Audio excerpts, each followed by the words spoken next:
Ahora yo quiero hablarle de las implicaciones del cántico de Moisés. El cántico de Moisés, y ahorita le voy a explicar en dónde está, porque ya se menciona en el libro de Apocalipsis, en el capítulo número 15, y en el 14 ya se menciona un cántico, y en el 15 ya se menciona que Moisés escribe un canto, y eso es una señal, definitivamente. El canto es una señal. Tal vez si le bajamos un poquito al aire caliente, porque aquí siento como que me estoy asando, hermano. Deuteronomio capítulo, no sé si tienen frío allá atrás, hermano, pero no, ¿verdad? Le bajamos un poquito. Deuteronomio capítulo 31, verso 19, dice de esta forma: ahora, pues, escribid este cántico para vosotros, y tú, le dice el Señor a Moisés. Mire desde dónde empieza, ¿verdad? Porque concluye en Apocalipsis capítulo 15, que es el que vamos a ver hoy. Pero empieza el Señor hablándole a Moisés acerca de un cántico, acerca de una canción. Pero nosotros muchas veces entendemos una canción es como... ¿qué es una canción para usted, hermano? Una canción es una melodía que tiene ritmo, ¿verdad? Tiene un acompañamiento, tiene música generalmente. Tiene música, tiene una armonía, muchas veces pues tiene una rima, ¿verdad? Riman algunas palabras. Y eso es para nosotros una canción, eso es para nosotros un cántico. Pero fíjese que cuando nosotros vemos los cantos en la escritura, no necesariamente tienen todos esos elementos. Porque cuando habla aquí en Deuteronomio 31 acerca de un cántico, le está diciendo a Moisés: escribe un canto, pero ese canto va a ser para los hijos de Israel. Y entonces yo me imagino a Moisés ya listo, tomando nota para escribir el canto, y el Señor le empieza a dictar sus leyes. Le empieza a dar la ley, le empieza a dar las ordenanzas, los mandamientos. Y entonces eso se constituye en un cántico. Entonces mire qué extraño esto, un cántico. Y entonces como que Moisés se queda extrañado, y usted lo puede ver ahí en el capítulo 31 y en el 32. Moisés como que se quedara extrañado de este tipo de canto. Y entonces el Señor le dice: porque este canto va a ser un testimonio. Este canto que tú vas a escribir va a ser una especie de edicto. Va a ser como una forma de justificar algo. Entonces este canto se va a constituir en un testigo.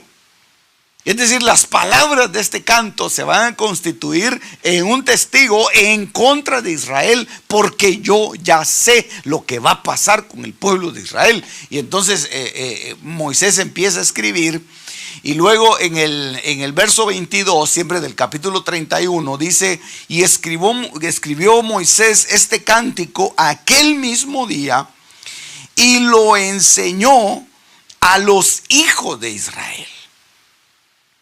Entonces se lo escribió a los hijos de Israel, al pueblo de Israel. Se lo escribió con el propósito de dejar un testimonio, de dejar claro lo que iba a suceder, las cosas que iban a pasar. Entonces no era solamente una canción. Es decir, no se trata simplemente de cantar, sino que se trata, hermano, de tener un sentido, un significado a lo que se está cantando. Vea el siguiente verso, siempre en Deuteronomio 31. Entonces habló Moisés a oído de toda la asamblea de Israel las palabras de este cántico hasta terminarlas. Entonces les habló este canto y no se los cantó.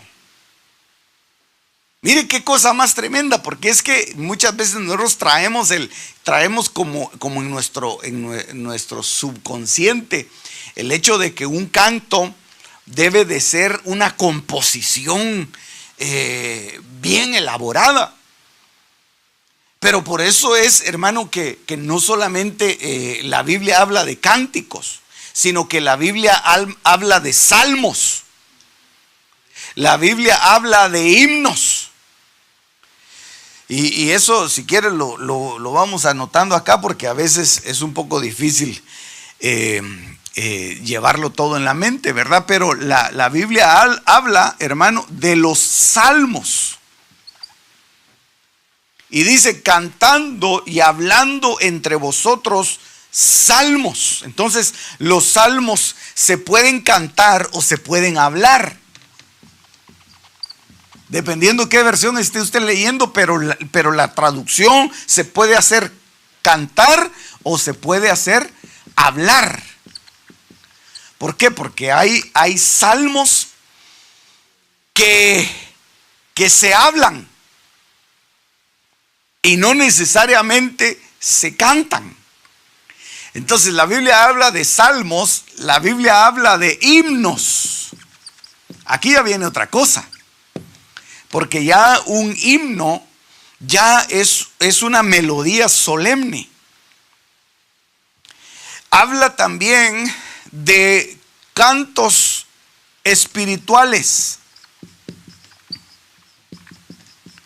Cantos espirituales. Y habla de cántico nuevo. Y ya le hablé yo la vez pasada hablamos acerca de los 7 cánticos nuevos que hay, que son experiencias. Entonces estos hermanos salen de la inspiración del corazón de Dios, definitivamente, pero con una función diferente. Entonces, cuando le hablan a Moisés, le dicen, escribe las palabras de este cántico. Pero esto no es un cántico nuevo, esto no es un canto espiritual, sino que esto es simplemente un cántico que es dejado como un testimonio.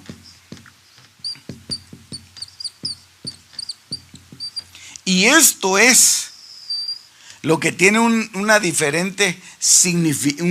significado diferente a lo que es simplemente salmear, cantar himnos, entonar cánticos espirituales o entonar canción nueva para el Señor.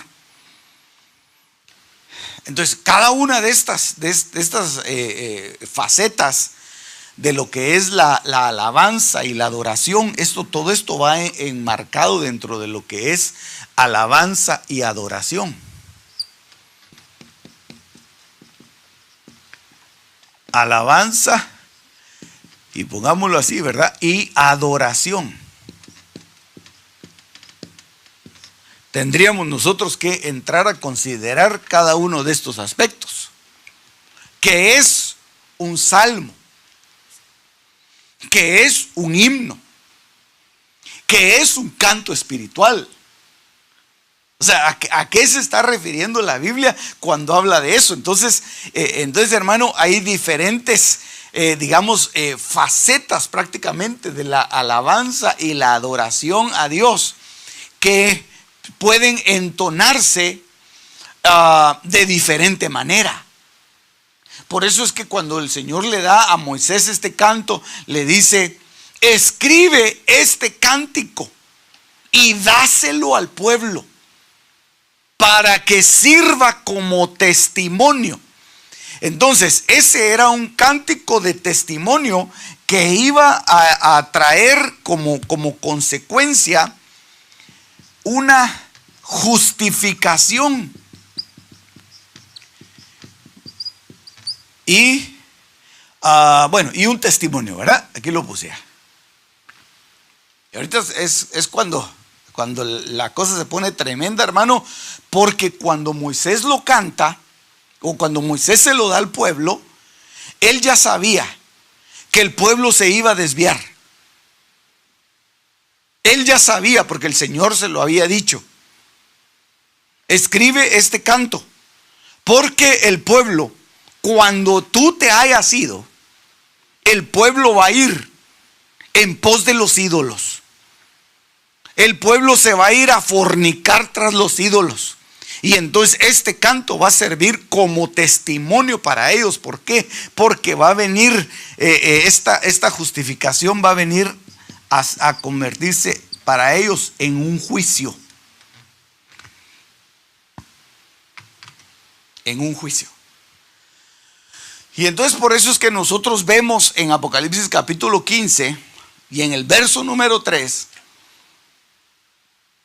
eso es en Deuteronomio, pero al final, mire lo que dice la escritura, hermano. Y cantaban el cántico de Moisés, siervo de Dios, y el cántico del Cordero, diciendo: grandes y maravillosas son tus obras, oh Señor Dios Todopoderoso. Justos y verdaderos son tus caminos, oh Rey de las naciones. Entonces, este canto de Moisés no venía con el propósito de entonar una alabanza y una adoración precisamente, sino que venía con el propósito de servir como testimonio para los que lo estaban oyendo.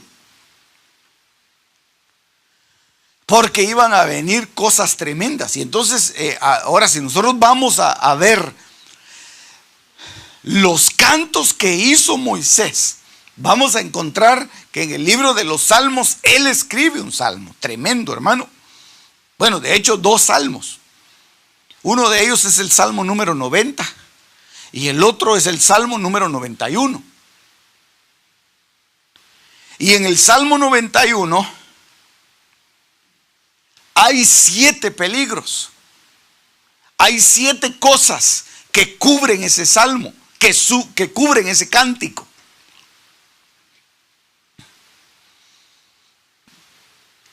En este tiempo, pues bueno, y creo yo que desde hace mucho tiempo, muchos hermanos salmistas, músicos, cantores, qué sé yo, han ido poniéndole algún tipo de música a algunos salmos, ¿verdad? El Salmo 23, los salmos más conocidos, ¿verdad? Aún el Salmo 91 tiene una entonación, una melodía, pero en realidad lo que es este salmo, lo que es el cántico de Moisés, es un cántico de testimonio. Y entonces, los 7 peligros, yo se los puse ahí para que usted los anotara. Primero es el lazo del cazador. Segundo, la peste destructora. Tercero, el terror nocturno. Cuarto, la saeta que vuela de día. Quinto, la pestilencia que anda en oscuridad. Sexto, la mortandad que en medio del día destruye. Y el séptimo peligro es la plaga que toca la morada.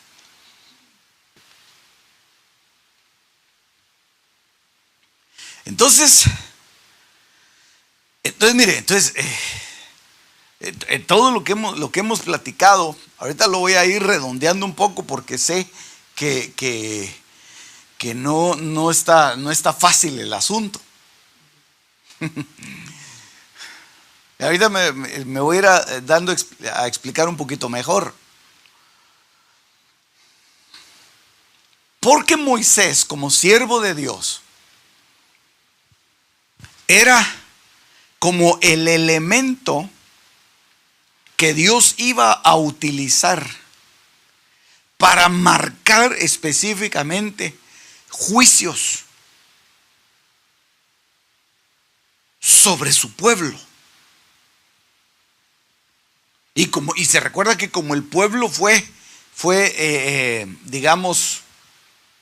endurecido temporalmente, entonces esos juicios alcanzaron a los moradores de la tierra, a todos. Y entonces por eso es que ahora nosotros nos podemos apoyar en el Salmo 91, aunque no seamos el pueblo de Israel literal, porque nosotros fuimos llamados a ser un pueblo espiritual, pueblo de Dios, llamado Israel espiritual, no Israel nacional, Israel espiritual. Entonces por eso es que nos aplica a nosotros este Salmo 91, y por eso es que aplica también Apocalipsis capítulo número 15, en donde está el canto de Moisés, porque es un canto de testimonio para todos los moradores de la tierra. Entonces mire, pues aquí le puse yo algunos cantos, de los cuales yo la vez pasada le mostré 22 cantos que menciona la palabra, pero dentro de estos que yo le puse acá, vemos nosotros que cuando se entona un cántico, como los que entonaba Moisés, eran precisamente testimonios de juicio. Mire, el primero que ve usted es en Éxodo capítulo número 15, cuando Moisés y su hermana Miriam cantan, después de que el faraón perdió a todo su ejército en el mar. Fue destruido el ejército del faraón en el mar, fue hundido en las aguas, y entonces vienen ellos y entonces dan un testimonio del juicio de Dios que Dios había ejecutado desde hacía mucho tiempo atrás sobre la tierra de Egipto, empezando desde la primera plaga, cuando se desató cuando el agua se convirtió en sangre. Después la plaga de las ranas, después la plaga de los piojos, después la plaga de las langostas, de las moscas, del granizo y todas las plagas. Y entonces al final de todo eso, este canto es un testimonio del juicio de Dios sobre ese territorio de Egipto. Entonces mire qué importante es el canto de Moisés, porque marcan un testimonio de juicio. Por eso es que se canta en Apocalipsis capítulo 15. Luego, cuando lo vemos nosotros en Deuteronomio capítulo 31, los que reciben este cántico son Moisés y Josué. Y ya hablamos la vez pasada que por el testimonio de 2 testigos constará todo asunto, ¿verdad? Entonces por eso es que generalmente hay 2 testigos acá.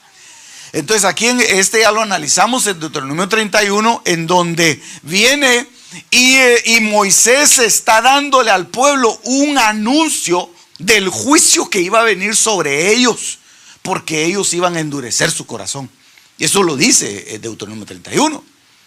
Aún, hermano, mire, aún que el Señor se los advirtió por boca de Moisés, el pueblo de Israel se hizo el desentendido, hermano. Ellos entraron a poseer Canaán y lo primero que hicieron fue construir altares. Lo primero que hicieron fue correr detrás de los Baales. Corrían detrás, dice, te prostituiste debajo de todo árbol frondoso, dice Jeremías capítulo 10, hermano.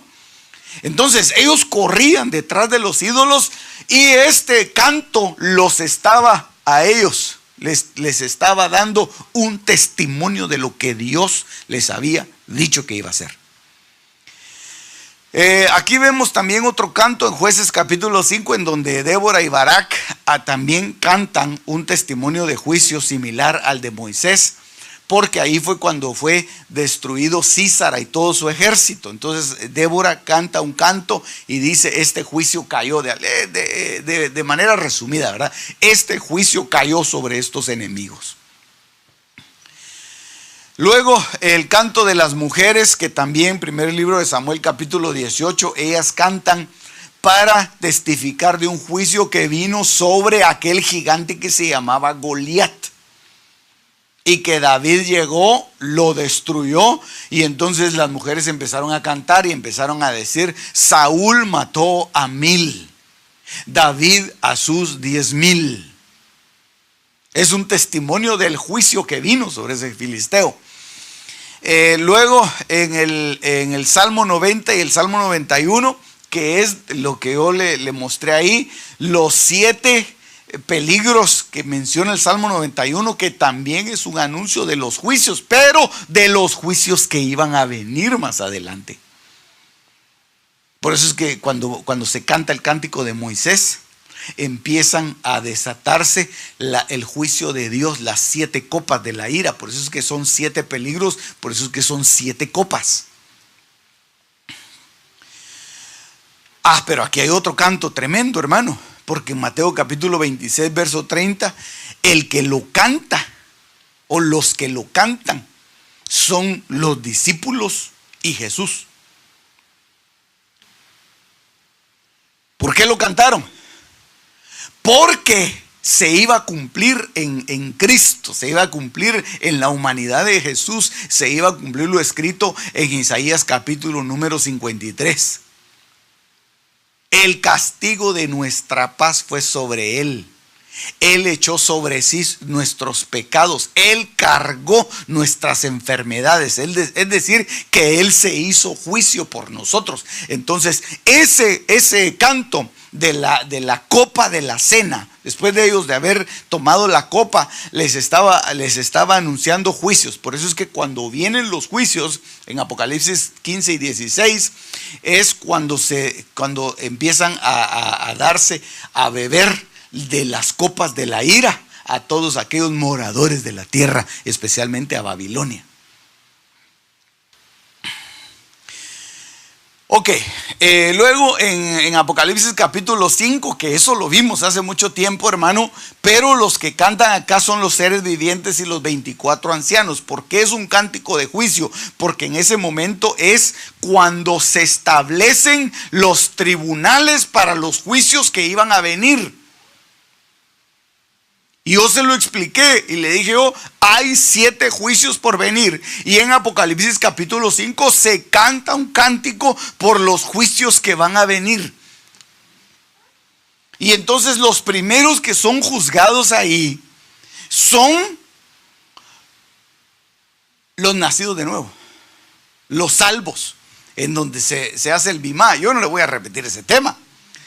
Se va al bimá y entonces se ejecuta un juicio. Y ya de ahí vienen otra serie de juicios. Entonces pero esos ya son los juicios del tiempo final. Apocalipsis capítulo 5. Entonces hay un canto que no es ninguno de estos, sino que es un canto para testificar. Es un canto de juicio.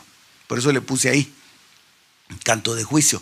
Y el que estamos viendo ahorita, que es la cosecha en la gran tribulación. Entonces al final hay otro canto. Entonces mire cómo van marcando los cantos, cómo van marcando estos testimonios, cómo van marcando las etapas, cómo van diciendo las edades. Entonces en ese momento se canta el cántico de Moisés, pero qué cosa más tremenda, porque dice, aquí se lo puse,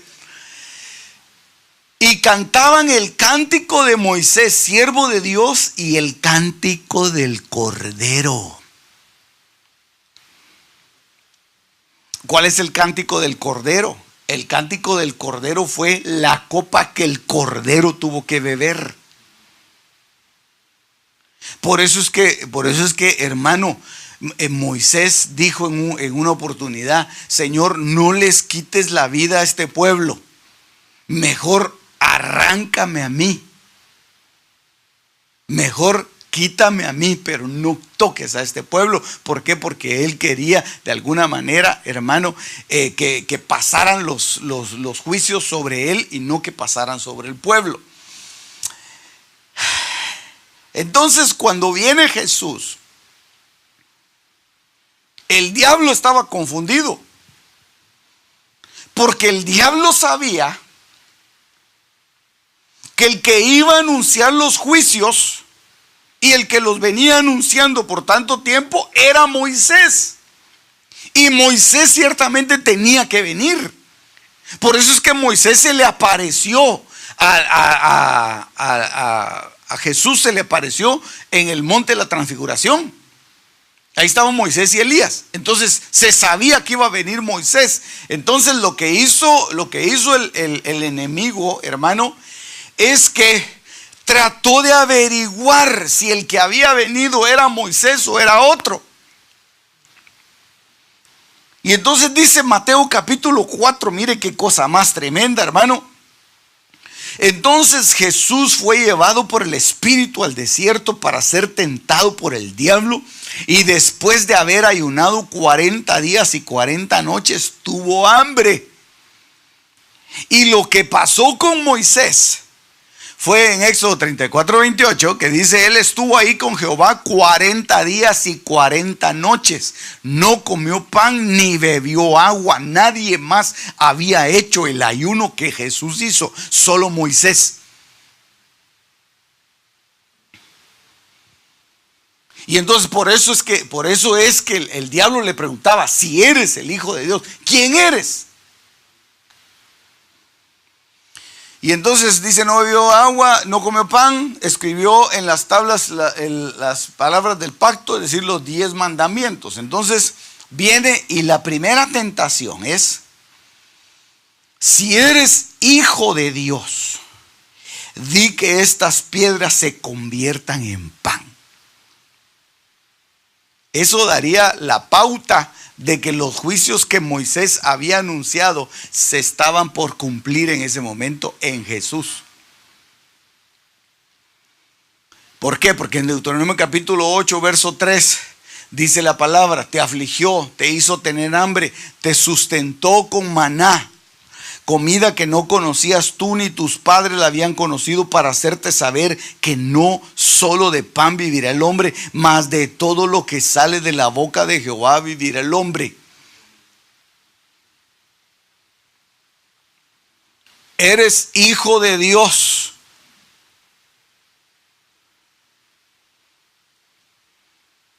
Eres el que viene a anunciar los juicios.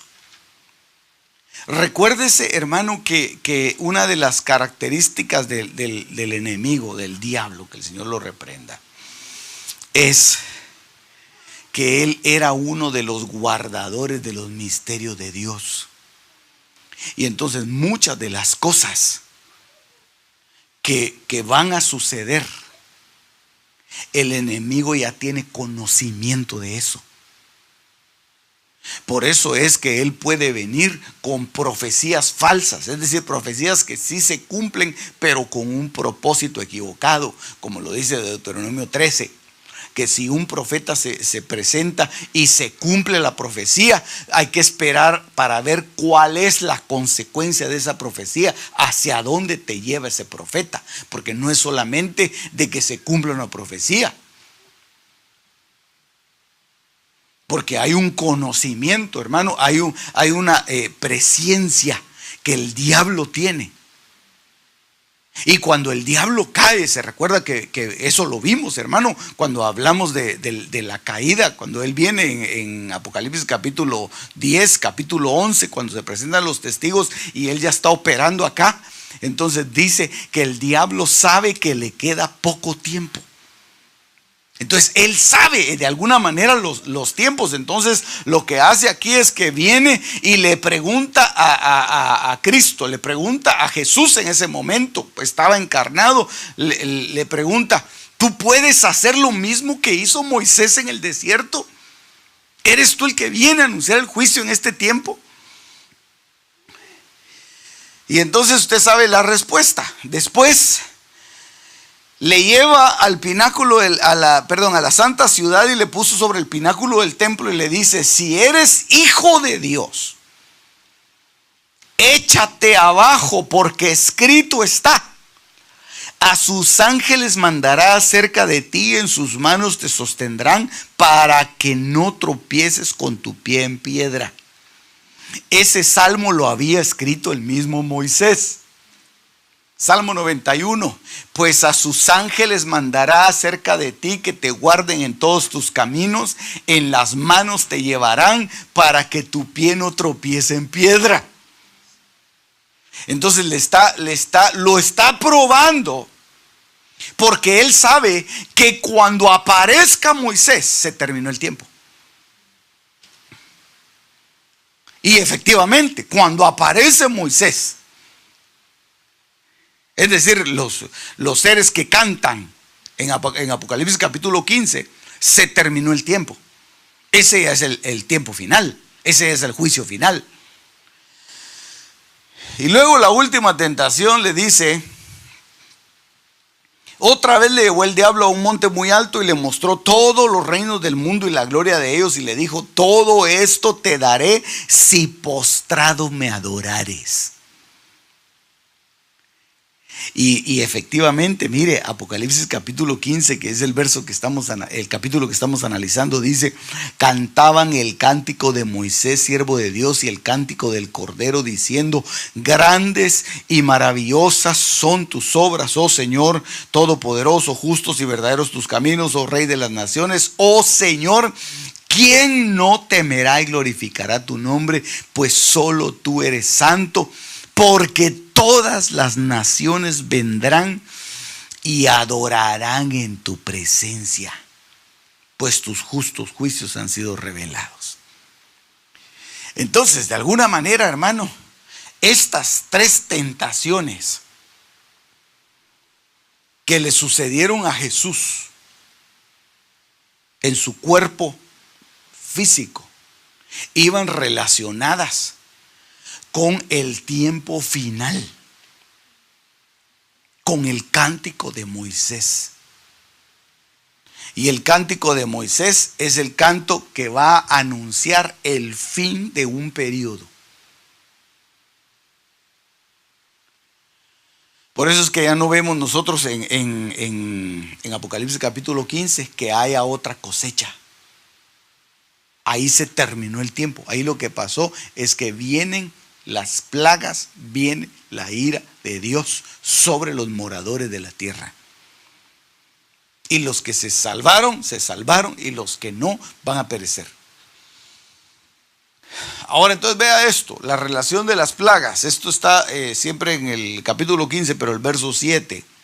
Entonces uno de los 4 seres vivientes dio a los 7 ángeles 7 copas de oro llenas del furor de Dios, que vive por los siglos de los siglos. Y el templo se llenó con el humo de la gloria de Dios y de su poder, y nadie podía entrar al templo hasta que se terminaran las 7 plagas de los 7 ángeles. A mí me llamó mucho la atención este verso, hermano, porque aquí se ve que el humo llena el templo de Dios, y Dios como que estuviera dentro de su templo esperando que pasen las plagas. Porque es un tiempo final, es un tiempo en el que se les ha delegado a los ángeles para que derramen la ira del Dios Todopoderoso como encargados de terminar la tarea. Y aquí es donde ya viene un tiempo de destrucción. Esto obviamente, hermano, no está dentro de los planes de la iglesia. Dentro de los planes de la iglesia. Esto ya viene hasta el final de la tribulación. Amén. Sí, nosotros no fuimos puestos para ira. No, nosotros fuimos puestos para escapar de las cosas que van a venir.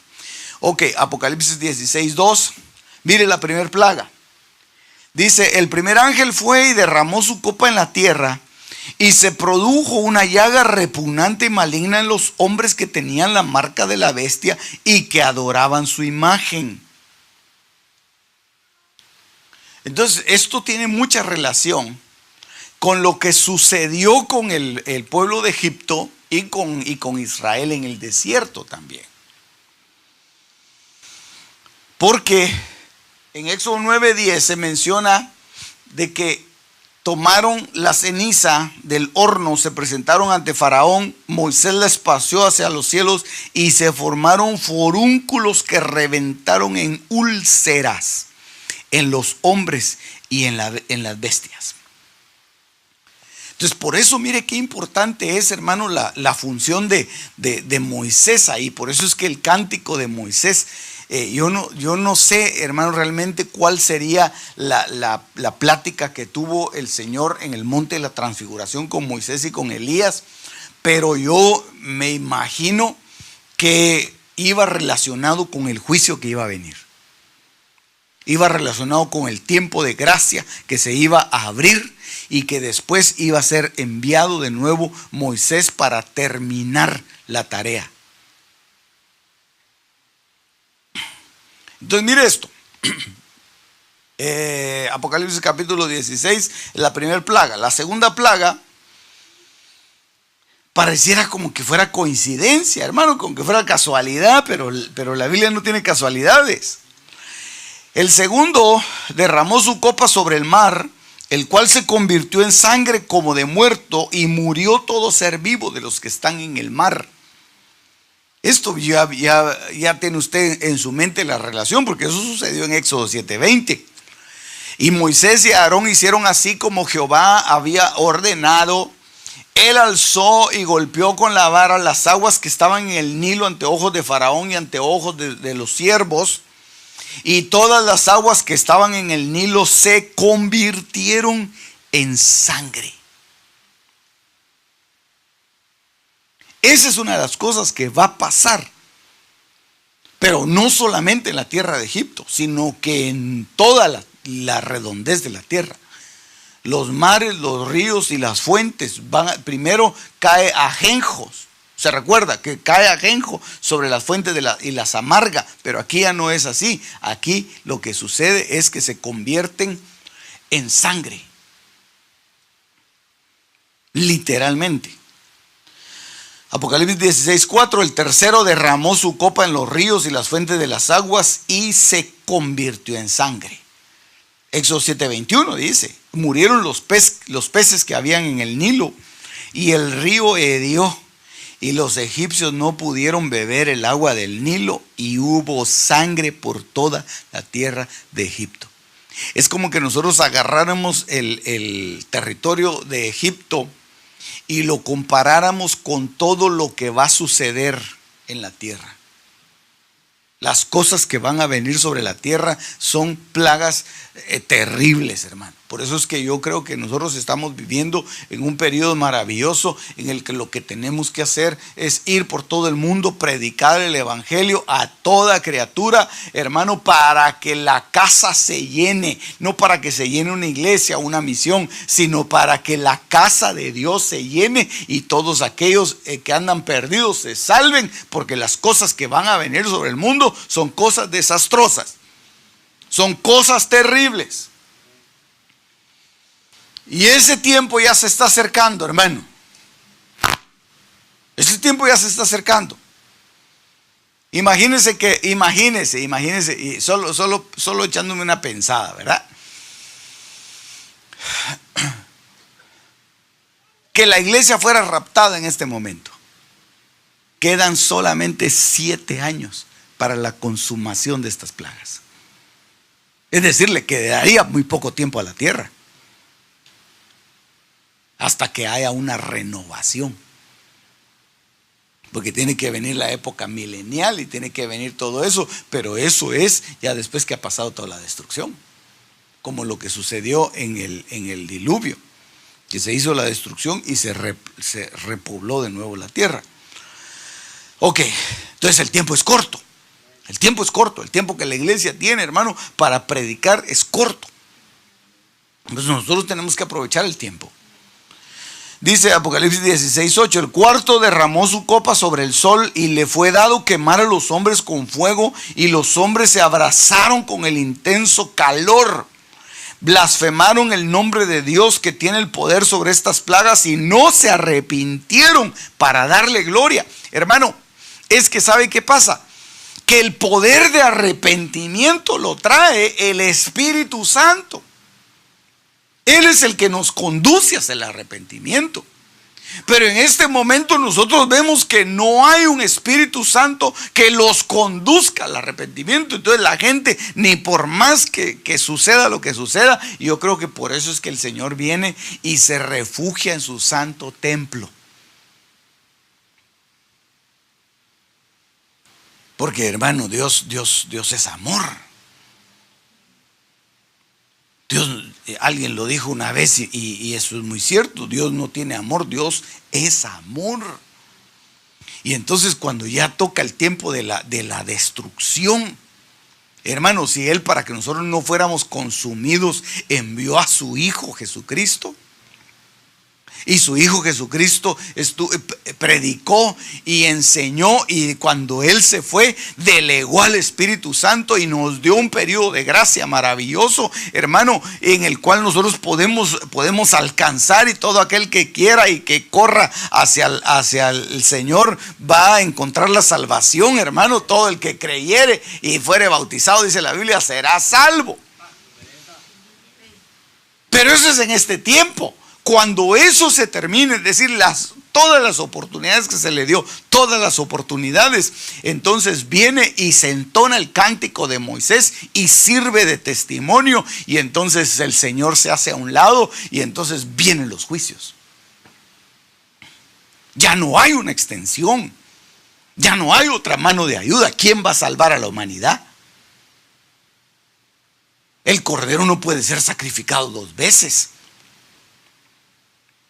¿Quién va a extenderle la mano de ayuda a la humanidad que está perdida? Ya no hay forma de hacerlo, hermano. Fuera de Cristo ya no hay salvación. Y entonces lo que hace el Señor es que eso es lo que yo pienso, ¿verdad? En mi corazón pienso yo que eso podría ser como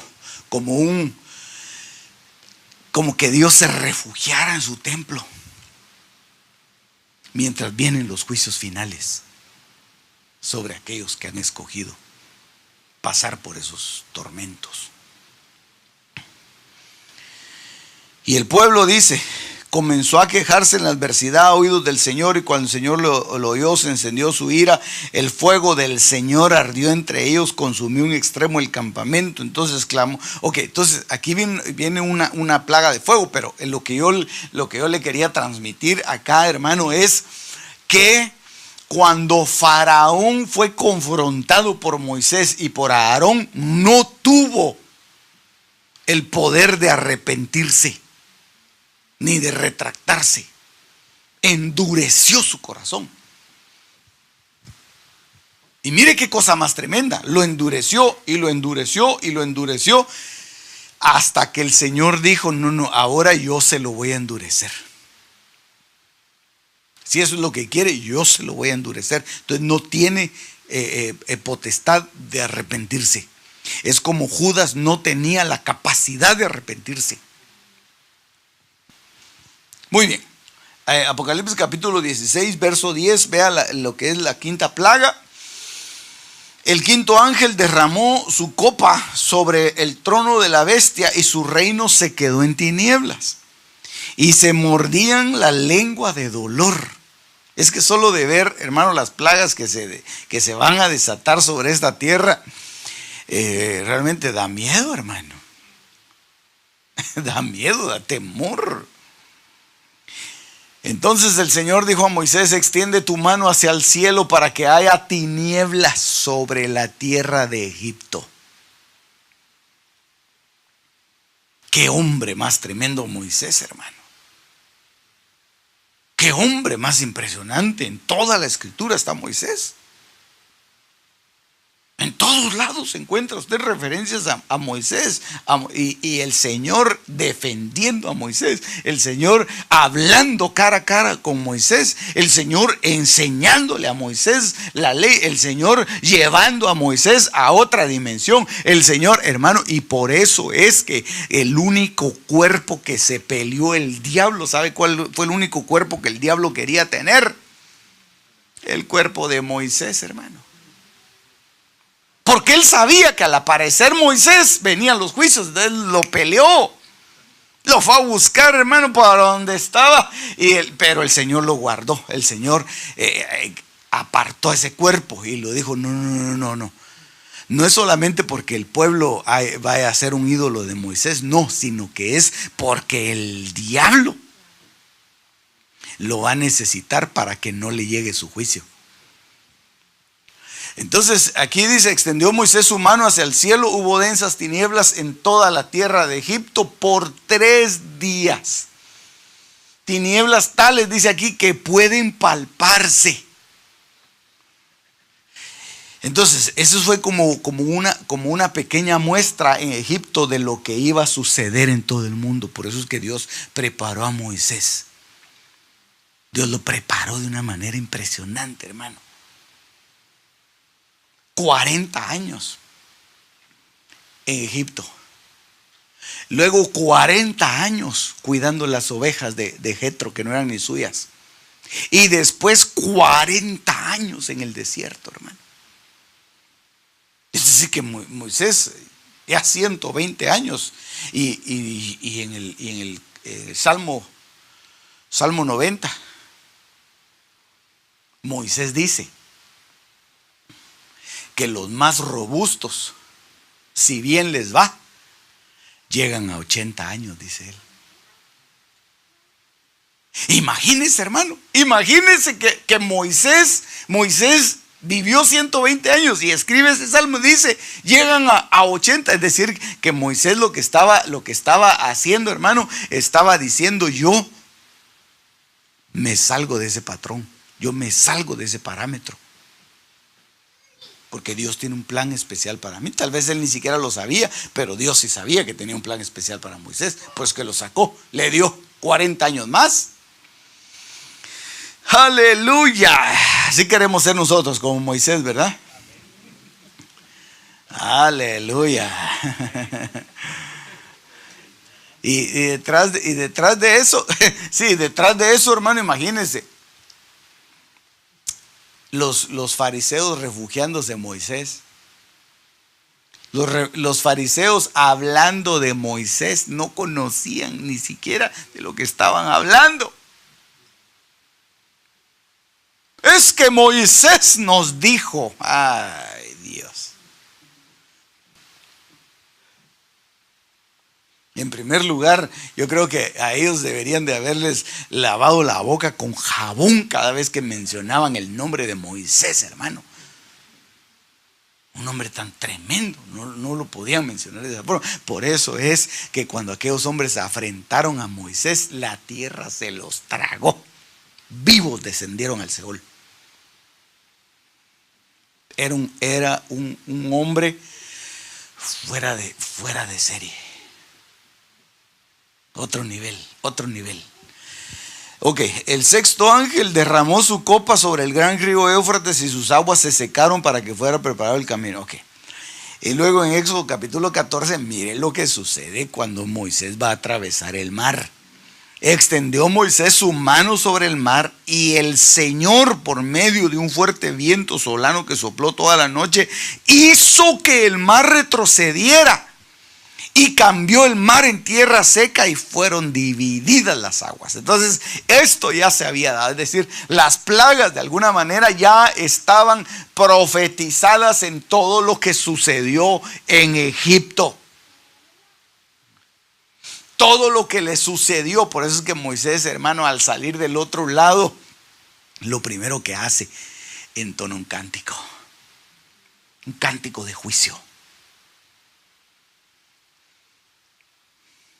Y un cántico de testimonio y un cántico de advertencia. Cuando le dieron, con eso empezamos hoy, Deuteronomio 31, era un cántico de advertencia. Yo no me puedo imaginar a Josué que estaba oyendo eso.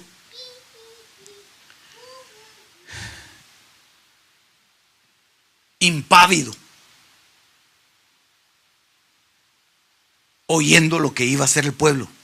Yo me imagino a un Josué, hermano, cuando el Señor le estaba diciendo que el pueblo se iba a desviar, a un Josué llorando y lamentando por el pueblo, por las cosas que iban a suceder. Por eso es que, y esa es una de las cosas que más le dio ánimo a Josué, hermano, para enfrentar a los que tenía que enfrentar. Josué nunca le tuvo miedo a nada, hermano. Josué no era un guerrero. Josué había crecido en el desierto. Josué no conocía las armas. Josué no tenía un arco, no tenía necesidad de cazar, no tenía una lanza, no tenía necesidad de ejército, de defenderse, no. Pero cuando hubo necesidad de hacer, él estaba dispuesto a hacer cualquier cosa, porque él sabía, él había visto lo que Dios había escrito como testimonio. Entonces nosotros, hermano, mire, nosotros poniéndonos con el debido respeto y con las diferencias que hay, pero nosotros, hermano, deberíamos de actuar como actuó Josué, no importando las circunstancias. Nosotros sabemos el juicio que viene. Nosotros no podemos decir, ahí que les caiga a ellos, que miren cómo salen. No, hermano, nosotros tenemos que pelear la batalla. Con que yo sea salvo es más que suficiente. Con que no pasen mis días, dijo aquel rey malvado, hermano, Ezequías creo que se llamaba. Con que no sean mis días estoy tranquilo. Ahí los que vienen atrás que arreen, dijo alguien, ¿verdad? No, hermano. Creo que nos toca ser como esos que son brazo derecho de Moisés. Apocalipsis 16, 17, el séptimo ángel derramó su copa en el aire y una gran voz salió del templo, del trono, que decía: hecho está. Se terminó. Y entonces, para sellar eso, dice el verso 21, yo me salté algunos ahí: enormes granizos como de un talento cada uno cayeron sobre los hombres, y los hombres blasfemaron contra Dios por la plaga del granizo, porque su plaga fue sumamente grande. Éxodo 9:23. Y extendió Moisés su vara hacia el cielo, y el Señor envió truenos y granizo, y cayó fuego sobre la tierra. El Señor hizo llover granizo sobre la tierra de Egipto. Hermano, es calcado lo que va a suceder con lo que ya sucedió. Hubo granizo muy intenso, fuego centelleando continuamente en medio del granizo muy pesado, tal como no había habido en toda la tierra de Egipto desde que llegó a ser una gran nación. Aleluya. Qué cosa más tremenda, hermano. Entonces fíjese que cada una de estas plagas vienen. Eso no se lo leí porque eso sería muy largo, usted lo va a leer, pero eso viene contenido en cada una de las copas que se derraman sobre la tierra. 7 copas, cada una, hermano, derramada por un ángel que derrama una copa. Pero para poder llegar a todas esas copas es que se tuvieron que haber despreciado las primeras. Y las primeras copas se las voy a mencionar yo aquí muy rápidamente, hermano. Estas hay 7 copas de la ira de Dios. Pero hay 7 copas también de la gracia y de la bendición de Dios. Aleluya. Y esos son para nosotros. La copa de la salvación. Mire, Salmo 116, verso 13: tomaré la copa de la salvación e invocaré el nombre de Jehová. Esta copa es, hermano, para este tiempo. Por eso es que nosotros celebramos frecuentemente la cena del Señor, porque eso es una simbología de la copa de la bendición, que aquel que beba de la copa de la bendición no va a pasar por el proceso de la copa de la maldición ni por la copa de juicio. Esa es la palabra Yeshua, que viene de salvación, ¿verdad? Jesús, que significa salvación de Dios, que es salud, victoria, auxilio, prosperidad, una copa de triunfo, una copa de beneficio o de bienestar. La otra está en Lucas capítulo 22, verso 42. Es lo que se celebra, nosotros lo conocemos como la cena del Señor, la Santa Cena, la cual ya dentro de poco la vamos a tener. Aleluya. Es una copa de sufrimiento, cumplimiento de la voluntad del Padre, es decir, rendir la voluntad. Cada una de estas copas tendríamos que explicarlas, pero ya en alguna oportunidad lo hemos hecho, así por eso es que las paso así bien rápido, hermano. El cumplimiento de la voluntad del Padre, el cumplimiento de entregar nuestra vida y de rendición. Luego viene la copa de la consolación. Esto está en Jeremías 16:7. Dice: no partirán el pan en el duelo para ellos a fin de consolarlos por el muerto, ni les darán a beber la copa de consolación. Es decir, que hay una copa de consuelo. Para los que lloran y para los que lloran en Sión hay consuelo de Dios. Entonces esas copas, mire qué diferencia, hermano, entre las copas que se derraman al final con la ira de Dios y las copas que nosotros estamos viendo acá. Estas copas son para nosotros ahora. Así que si usted se quiere pasar de copas en este tiempo, pásese de copas de esta manera. Aquí sí puede beber todo lo que quiera. Es la copa de compasión, de consuelo, de aliento, de misericordia, de pesar o de satisfacción. Qué cosa más linda, hermano. Es una copa para nosotros. La otra está en Génesis 40:13. Dentro de 3 días Faraón levantará tu cabeza, te restaurará a tu puesto y tú pondrás la copa de Faraón en su mano como acostumbrabas antes cuando era su copero. Esta es la copa de la restitución, que se puede traducir compensar, calmar, confortar, devolver, enderezar, desistir, indemnizar, restaurar, revocar, etc. Esas copas son para nosotros. Ahí quedó una copa a oscuras. Entonces, mire, esa es la copa de la restitución, se la dije, ¿verdad? La copa de la restitución, hermano, viene para nosotros con el propósito de devolvernos aquello que hemos perdido o que estamos a punto de perder. Entonces viene una copa de restitución. Por eso es que al copero lo restituyeron en su puesto. Dijeron: antes tú eras un copero del faraón. Ahora lo que vas a hacer es que vas a las uvas las vas a machacar así en la copa del faraón y le vas a volver a dar otra vez de beber. Entonces, qué cosa más linda, hermano, porque a nosotros nos ha tocado beber de esta copa de la restitución. Si algo hace falta que te restituyan, Dios te lo va a restituir. Este es el tiempo de la restitución. Los años que se comió la oruga te los van a restituir. Los tiempos que ya pasaron y que dijiste: ¿cómo no aproveché aquella oportunidad? Dios te la va a restituir otra vez, porque estamos bebiendo de estas copas. Para nosotros no es la ira, para nosotros es las copas de bendición. Ok. Luego viene la copa de bendición, que es la que está en 1 Corintios 10:16. Se compuso ahí un poquito, ¿verdad? Ok.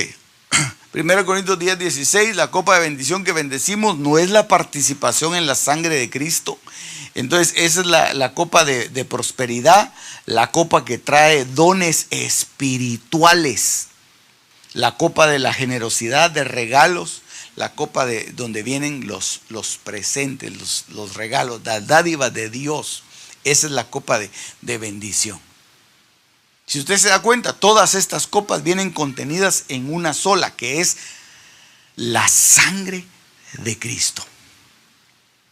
La sangre de Cristo. Muy bien, viene la copa rebosante, perfecto. Salmo 23:5, tú preparas mesa delante de mí en presencia de mis enemigos, has ungido mi cabeza con aceite y mi copa está rebosando. Es una copa de satisfacción, de abundancia, para saciar la sed, para embriagarse, para empaparse, para regar, para satisfacer. Esa es la copa rebosante. Esa es la copa del Salmo 23. Ah, qué lindo, hermano. Qué lindo saber que nosotros no vamos para juicio. Qué precioso eso, hermano. Aleluya. Voy a seguir aquí. La copa de la redención. Génesis 44:4.